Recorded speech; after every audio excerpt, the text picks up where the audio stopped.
ناظرین، فارا جو کچھ کرتی پھر رہی ہے یقیناً آپ کو بھی میری طرح اس پہ بہت غصہ آ رہا ہوگا، لیکن غصے والی کوئی بات نہیں، کیونکہ فارا کی انہی حرکتوں کی وجہ سے مراد حسین کے لیے رملہ کو حاصل کرنا آسان ہو جائے گا۔ جی ہاں، مراد حسین دراصل اپنے آفس کی ایک لڑکی رملہ سے بے حد محبت کرتا ہے، لیکن وہ اپنی ماں سعدیہ بیگم کی نیچر سے اچھی طرح واقف ہے کہ اگر میں اپنی ماں کو بتاؤں گا کہ میں کسی کو پسند کرتا ہوں تو سعدیہ بیگم کبھی اس سے اس کی شادی نہیں ہونے دیں گی۔ لیکن فارا جس طرح ہاتھ دھو کے مراد حسین کے پیچھے پڑ چکی ہے، حتیٰ کہ اب تو ڈائریکٹ سعدیہ بیگم سے بھی ہم کلام ہو چکی ہے کہ بھائی آپ کا جو بیٹا آپ سمجھتی ہیں نا اپنے پلو کے ساتھ باندھ کے رکھا تھا، اب وہ بڑا ہو گیا ہے اور ساری ساری رات میرے ساتھ فون پہ باتیں کرتا ہے۔ یہ سن کے تو سعدیہ بیگم کے 14 طبق روشن ہو جاتے ہیں، یعنی کہ میرا شک ٹھیک نکلا۔ فارا میرے بیٹے کے آگے پیچھے منڈلاتی تھی، یہ تو میں نے دیکھ ہی لیا تھا، میرا بیٹا مراد حسین بھی اس کے چکر میں پھنس چکا ہے۔ یہ میری دور اندیش نظروں سے کیسے پوشیدہ رہا؟ خیر، فارا تو اس لیے گھر پہ کال کرتی ہے جب دیکھتی ہے کہ مراد حسین اس کا نمبر بلاک کر چکا ہے۔ آفس میں تو فارا نے جو کچھ مراد حسین کے ساتھ کرنا تھا سو کر لیا، اب اپنے باپ ملک بلال کو بھی اپنے ساتھ ملاتی ہے اور اسے جھوٹی سچی کہانیاں بنا کے کہتی ہے کہ آپ کی بہو سونیا کے بھائی مراد حسین نے مجھ سے دھوکہ کیا ہے، پہلے مجھ سے محبت کے دعوے کیے اور اب مجھ سے بے وفائی کر رہا ہے، اپنے آفس کی کسی لڑکی سے عشق لڑا رہا ہے۔ یہ سن کے ملک بلال کا خون تو کھولنے لگتا ہے کہ سونیا کے بھائی کی ان حرکتوں کی وجہ سے میری بیٹی کی عزت پہ حرف آ سکتا ہے، میں تو ابھی کے ابھی سونیا کو بلاؤں گا اور چار سناؤں گا۔ فارا سوچتی ہے اگر ابو نے یہ سب کیا تو میرا تو بنا بنایا کھیل بگڑ جائے گا، جبکہ فارا جانتی ہے کہ اب اس کی حرکتوں کے بارے میں ارباز کو بھی آلریڈی پتہ ہے۔ تبھی اپنے باپ کو شیشے میں اتارتے ہوئے کہتی ہے کہ ابو، بڑی امی کہتی ہیں جو انسان گڑ کھانے سے مر جائے اسے زہر دینے کی کیا ضرورت؟ آپ سونیا سے کہیں کہ اگر وہ اپنا گھر بستا دیکھنا چاہتی ہے تو اپنے بھائی کا رشتہ میرے لیے بھیجے، کیونکہ میں چاہتی ہوں کہ وہ رشتہ بھیجے اور میں انکار کروں، کیونکہ جس طرح مراد حسین نے مجھے بے عزت کیا ہے ٹھیک اسی طرح میں اسے بے عزت کرنا چاہتی ہوں۔ بیچارہ ملک بلال بھولا بھالا سا اپنی بیٹی کی باتوں میں آ جاتا ہے، حالانکہ وہ یہ نہیں جانتا کہ فارا کا اگلا منصوبہ کیا ہے۔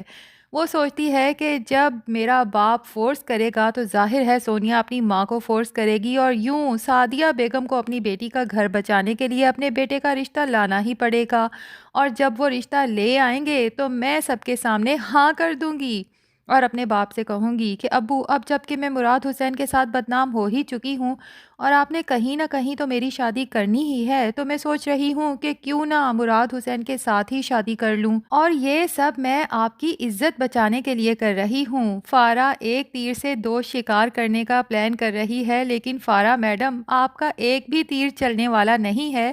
کیونکہ فارا جب مراد حسین کو جتانے کے لیے کال کرتی ہے کہ اب تم میرے جال سے بچ نہیں سکتے تو کال اٹینڈ کرتی ہیں سعدیہ بیگم، اور فارا بھی تمام لحاظ بالائے طاق رکھتے ہوئے ڈائریکٹ سعدیہ بیگم سے کہہ دیتی ہے کہ بھائی میری مراد سے بات کروائیں۔ فارا کے اس بے تکلفانہ انداز پہ سعدیہ بیگم کا تو جیسے خون کھولنے لگتا ہے، تمہاری جرت کیسے ہوئی مجھے حکم دو کہ میں اپنے بیٹے سے بات کرواؤں؟ تو یہاں پر فارا سعدیہ بیگم کے پاؤں تلے سے زمین کھسکانے کے لیے کہتی ہے کہ آپ کا بیٹا اب بڑا ہو چکا ہے اور ہم ساری ساری رات فون پر بات کرتے ہیں کیونکہ ہم دونوں ایک دوسرے سے محبت کرتے ہیں۔ اب یہاں پر سعدیہ بیگم اس فارا سے جان چھڑوانے کے لیے اسی رشتے والی راشدہ خالہ سے کہیں گی کہ جتنی جلدی ہو سکے میرے بیٹے کے لیے کوئی اچھی لڑکی تلاش کرو، میں اپنے بیٹے کی جلد سے جلد شادی کرنا چاہتی ہوں۔ سعدیہ بیگم فارا سے نہیں ڈری، نہ ہی وہ اس بات سے ڈرتی ہیں کہ ان کی بیٹی سونیا کا گھر خراب ہوگا، وہ ڈرتی ہیں اس بات پہ کہ کہیں مراد کو فارا سے سچ میں محبت تو نہیں ہو گئی، اور سعدیہ بیگم کبھی نہیں چاہیں گی کہ ان کے بچے محبت کی شادی کریں۔ تو اب لگتا یہی ہے کہ مراد حسین یہاں پر اپنی ماں کے ساتھ چال چلنے والا ہے۔ ادھر سعدیہ بیگم جب راشدہ خالہ سے مراد کے رشتے کی بات کریں گی تو مراد کسی طرح سے رملہ سے بھی کہے گا کہ وہ بھی اپنے پیرنٹس سے کہہ کے راشدہ خالہ سے رملہ کے رشتے کی بات کریں۔ اب راشدہ خالہ جب دیکھیں گی کہ ایک لڑکی اتنی پیاری ہے، پڑھی لکھی ہے اور پھر کماتی بھی ہے،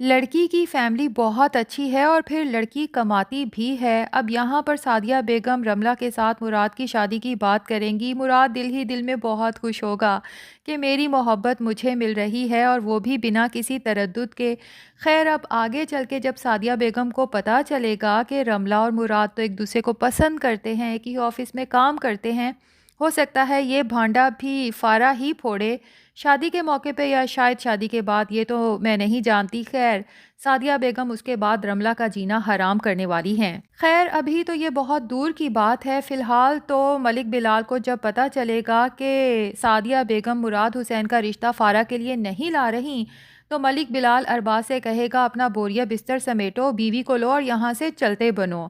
اور اس موقع پہ یہ راز کھلے گا کہ ملک بلال ارباز کی تمام پراپرٹی ہتھیا چکا ہے اور اب بیچارے ارباز کے پاس کچھ نہیں بچا۔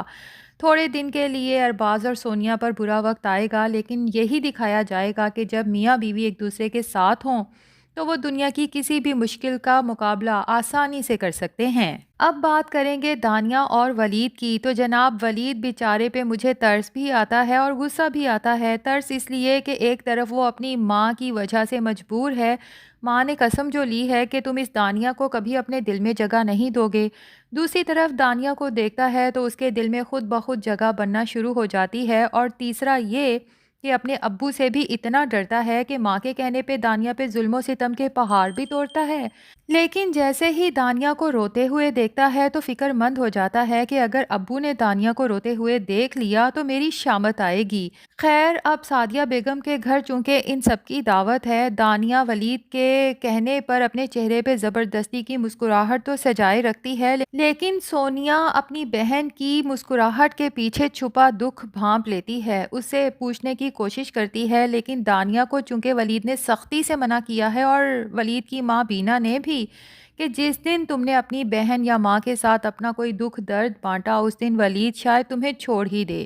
تو دانیہ اپنی بہن سے کچھ نہیں کہتی۔ البتہ ناظرین یہاں پر مجھے لگتا ہے کہ چونکہ بینا نے ولید سے کہا تھا کہ چونکہ سونیا کا شوہر ارباز بھی تمہارا دوست ہے تو تم ارباز کو بھی اپنی باتوں میں لو تاکہ وہ بھی سونیا پر ظلم کرے جس طرح سے تم دانیہ پر کر رہے ہو، لیکن لگتا یہی ہے کہ جب ولید ارباز سے کچھ ایسا ویسا کہے گا تو ارباز الٹا ولید کو ہی سمجھائے گا کہ ولید ان لڑکیوں کا ہم دونوں کے سوا کوئی خیر خواہ نہیں ہے، ان دونوں نے اپنی ماں کے گھر بہت تکلیفیں اور دکھ دیکھے ہیں، اگر تو تم یہ سب سعدیہ بیگم کو تکلیف دینے کے لیے کر رہے ہو تو یقین کرو کہ انہیں کوئی فرق نہیں پڑتا کہ ان کی بیٹیاں خوش ہیں یا دکھی ہیں۔ میں تو یہی کہوں گا کہ دانیہ اب چونکہ اپنی ماں کے گھر سے نکل چکی ہے، ایک عذاب تو ختم ہو چکا ہے، اس کی زندگی کو مزید اذیت ناک نہ بناؤ، بلکہ کوشش کرو کہ اس کے ساتھ انڈرسٹینڈنگ ڈیولپ کرو، اس سے محبت سے پیش آؤ، اس طرح اس کی زندگی بھی اچھی ہو جائے گی اور تمہاری شادی شدہ زندگی بھی بہتر گزرے گی۔ تو ناظرین یہ تو ہمیں پتہ ہے کہ ایٹ دا اینڈ ولید کے دل میں دانیہ نے جگہ تو بنانی ہے، البتہ بینا کو یہ بات کب ریئلائز ہوگی کہ دانیہ پر ظلم کرنے سے سعدیہ بیگم سے وہ بدلہ نہیں لے سکتی، یہ ہمیں آگے جا کے پتہ چلے گا۔ ویسے ناظرین یہ بات تو آپ نے نوٹ کی ہی ہوگی کہ اس ڈرامے میں 4 بلکہ 5 نیگیٹو کریکٹر ہیں، فارا، اس کا باپ ملک بلال، ولید، اس کی ماں بینا اور سعدیہ بیگم۔ لیکن آپ کو ان سب میں سے سب سے زیادہ غصہ کس پہ آتا ہے کمنٹس میں ضرور بتائیے گا۔ ریویو پسند آیا ہے تو ویڈیو کو لائک اور چینل کو سبسکرائب بھی کر دیں۔